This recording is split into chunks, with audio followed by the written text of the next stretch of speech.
আসসালামু আলাইকুম প্রিয় দর্শক, স্বাগত জানাচ্ছি সুরমা টিভি 24 এর নিয়মিত আয়োজন আজকের শীর্ষ সংবাদে। আমি হাবিবুর রহমান। শুরুতেই জানিয়ে দিচ্ছি আজকের দেশের শীর্ষ সংবাদগুলি।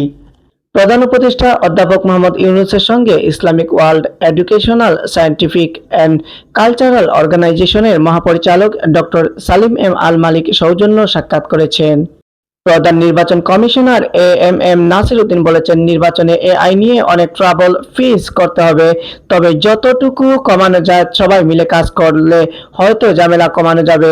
আমরা সবাই মিলে চেষ্টা করলে জাতিকে একটা ভালো নির্বাচন উপহার দিতে পারবো ইনশাল্লাহ। রাজধানীর শাহবাগ থানার জুট ব্যবসায়ী মনির হত্যা মামলায় সাবেক শিক্ষামন্ত্রী দীপু মনিকে 4 দিন রিমান্ডে নেওয়ার আদেশ দিয়েছেন আদালত। পরিবেশ উপদেষ্টা সৈয়দা রিজওয়ানা হাসান বলেছেন, সবার জন্য পরিবেশ বান্ধব, দুর্যোগ সহনশীল ও বিকেন্দ্রীকৃত আবাসন নিশ্চিত করতে হবে। বসতি কোনো বিলাসিতা নয়, এটিকে একটি মৌলিক মানবাধিকার হিসেবে স্বীকৃতি দিতে হবে। বাংলাদেশ ও সৌদি আরবের মধ্যে কর্মী নিয়োগ সংক্রান্ত একটি চুক্তি স্বাক্ষরিত হয়েছে।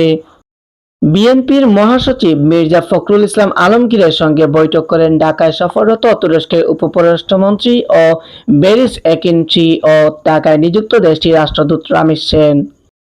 প্রিয় দর্শক, এতক্ষণ শুনছিলেন আজকের দেশের শীর্ষ সংবাদ। এবারে থাকছে আন্তর্জাতিক শীর্ষ সংবাদগুলি।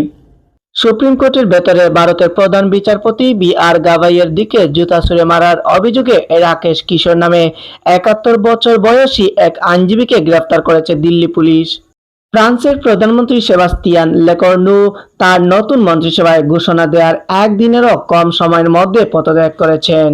ভারতের পররাষ্ট্র সচিব বিক্রম মিশ্রি জানিয়েছেন, বাংলাদেশে গণতান্ত্রিকভাবে নির্বাচিত যে কোনো সরকারের সঙ্গে নয়াদিল্লি কাজ করতে প্রস্তুত। তিনি আরও উল্লেখ করে বলেন, তারা যত তাড়াতাড়ি সম্ভব বাংলাদেশে একটি সুষ্ঠু, অবাধ, অন্তর্ভুক্তিমূলক ও অংশগ্রহণমূলক নির্বাচন দেখতে চান। প্রিয় দর্শক, এতক্ষণ শুনছিলেন দেশের শীর্ষ সংবাদ ও আন্তর্জাতিক শীর্ষ সংবাদ। এবারে থাকছে খেলাধুলার সংবাদ। বাংলাদেশ ক্রিকেট বোর্ড নির্বাচন নিয়ে অনেক জল্পনা কল্পনা হয়েছে। নানা আলোচনা সমালোচনার পর সবার কাছে যা অনুমেয় ছিল তেমনটি হয়েছে নির্বাচনের ফলাফল।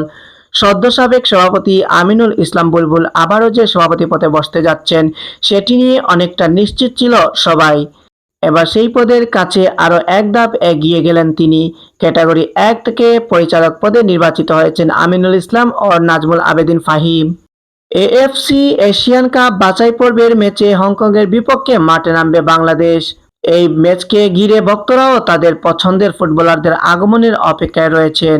প্রবাসী ফুটবলাররা আসবেন, মাঠ মাতাবেন, এমনটি প্রত্যাশা তাদের। ইতিমধ্যে হামজা চৌধুরী দেশে পা রেখেছেন আজ সোমবার। এখন অপেক্ষা সমিত সোমকে নিয়ে। প্রিয় দর্শক, আপনারা এতক্ষণ দেখছিলেন সুরমা টিভি 24 এর নিয়মিত আয়োজন আজকের শীর্ষ সংবাদের দেশের শীর্ষ সংবাদ, আন্তর্জাতিক শীর্ষ সংবাদ এবং খেলাধুলার সংবাদগুলি। পরবর্তী শীর্ষ সংবাদ দেখার আমন্ত্রণ জানিয়ে আজকে এখানে বিদায় নিচ্ছি। আল্লাহ হাফেজ।